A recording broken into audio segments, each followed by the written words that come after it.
Welcome back to my channel. This is my submission to that one-paracerathirum132's hybrid war of horrors. If you don't know what the whole shtick about this is, you go watch Para's channel. It's way better than mine. Anyways, back onto my hybrid. This is Silasuchus Thanatos, the deathly shawled crocodile. Nickname, Secret Combat Protocol 682. If you can't guess, this is based on SCP-682 from the SCP Foundation. This specific art piece was done by Klamps the Kroc. Shout out to the goat once more. Anyways, anything about the hybrid so far, its skin is actually a bony color. This green stuff is just a special type of moss I have covering it. Basically, it feeds on little bits of carrion left around in the environment and grows with time, similar to the hybrid.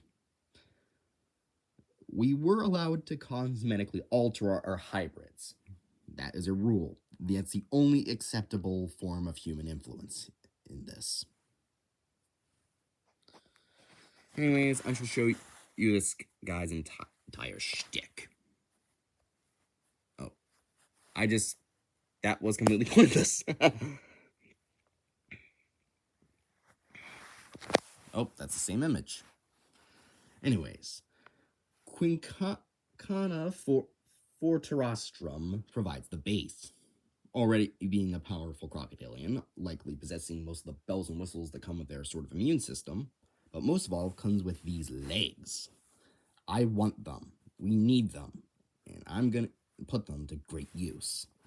Another reason I chose this and not Brinosuchus was because this thing's teeth are actually zyphodont, making that they're like a good in-between point of like a T-Rex tooth and a Kroc tooth, capable of gripping onto stuff, but also shredding. The second contributor is the Mexican beaded lizard, providing extra armor on the skull in the form of these subdermal osteoderms, while also providing these subdermal osteoderms across the entire body. It'll also be making the skull a bit broader and providing more jaw muscles. And I'm using its venomous saliva to allow venom in general to be transmitted through the saliva, obviously. I'm not keeping this one's saliva specifically. It will be enhanced by another contributor later on. As for the contributor providing armor on the outside, a bit above, on top of the beaded lizard's osteoderms, would be the scutes from the Cuban crocodile. Of all crocodilians, the Cuban croc is the most durable. Its osteoderms being pebble-like and being able to resist gunfire, even more than other crocs.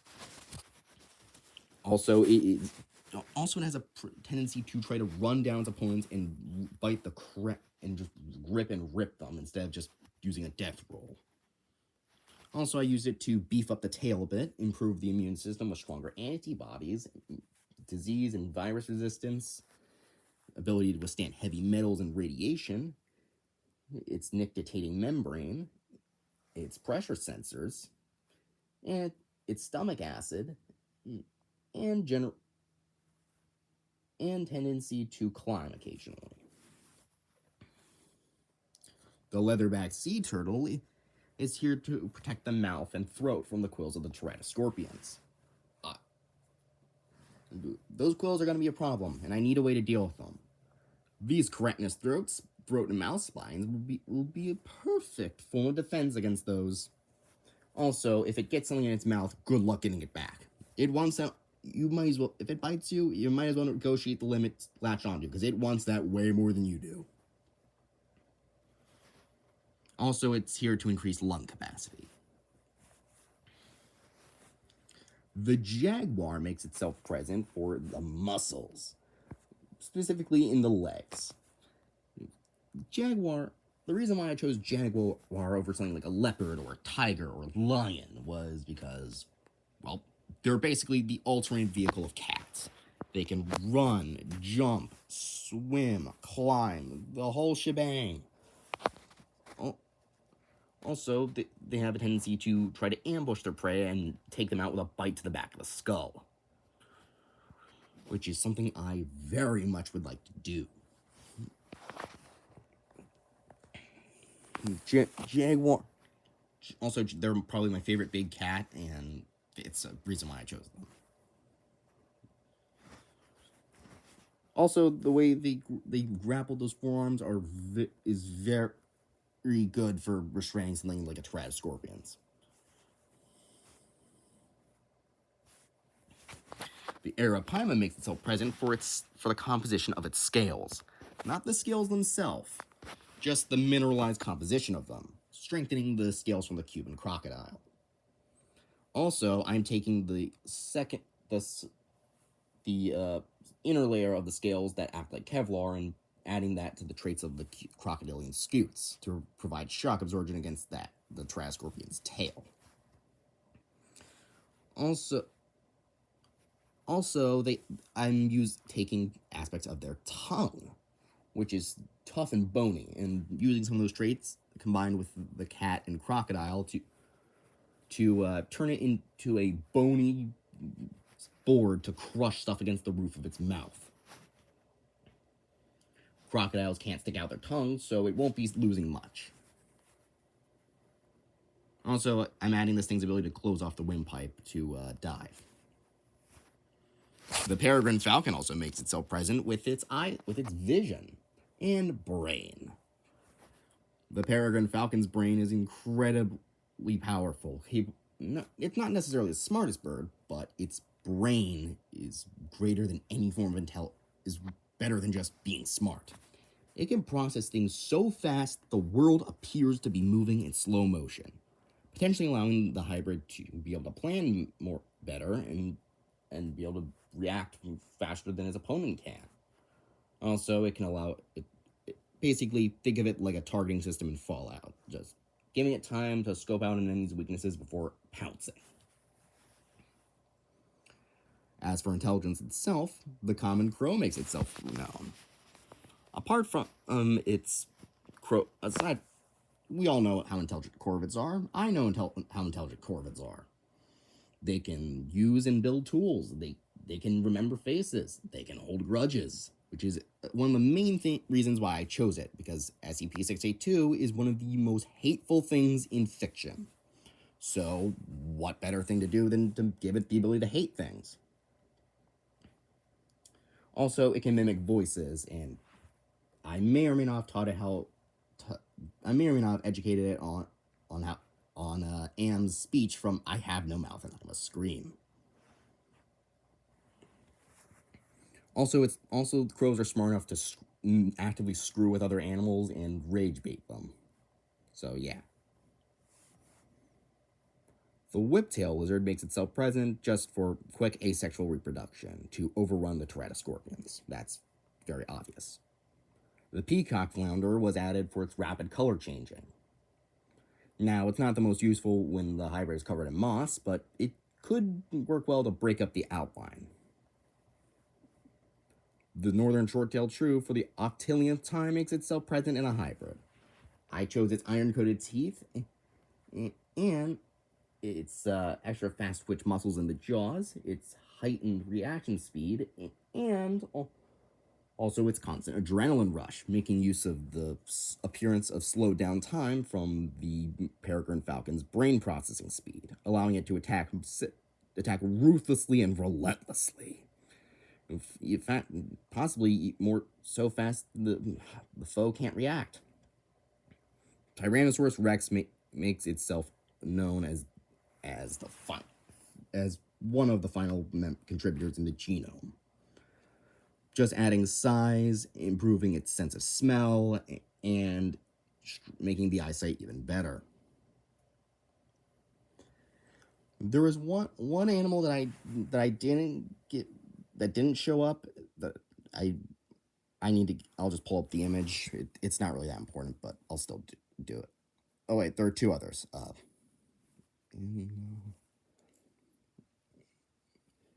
I was another one of the hybrids I was. One of the animals I didn't have the image of was the inland taipan, which I'm using its venom to replace that of the Mexican beaded lizard. Now it obviously contains nephrotoxins, hemotoxins, 3 types of neurotoxins, and a myotoxin. So its bite should be able to kill the trash scorpions in very quick succession. And another thing that most people don't know, snakes can provide a pretty good immune system since they have antibodies for their own venom. So it probably won't have to worry about the flesh-rotting toxins of the trash scorpion's fertile ants' venom. One last contributor that it basically has the venom of a inland taipan, and oh wait, I forgot. There are 2 more. The water anole for its ability to trap water near the skin, similar to Indoraptor 2.0, and it also provides clingy toe pads to help climb and grapple. And lastly, the oddest choice of all, the dingo. I use the dingo for its stamina, and also its extra dexterous wrists. Given the fact that one of the areas where the trash scorpions is a former human residence, I decided this would be the perfect time to use the dingo. The thing with dingoes is that they are very dexterous compared to other dogs and can actually unlock doors. Here, I'll show you an example.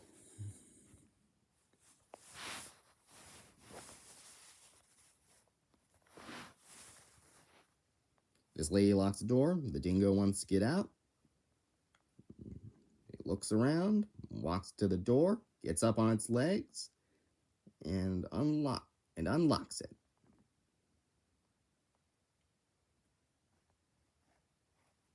Also, there's a video of dingoes using tools, but that's all I really need to show. This thing is definitely smart enough, fast enough, and strong enough to blitz the trash scorpions, strong enough to overpower them and prevent them from fighting back, and strong enough to very quickly end them with a devastating bite to the face, neck, or limbs to cripple them. Also, this thing can react far quicker than its opponent, and is capable of running, swimming, and even climbing at surprising speeds. Also, they are very, very well coordinated in packs and can definitely brutalize trash scorpions if it catches it in the open.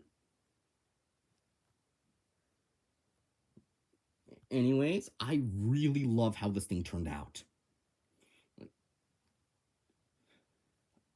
Thank you, Klamps the Kroc. You are the GOAT as always. And I hope this guy makes it to the final 16. See you then.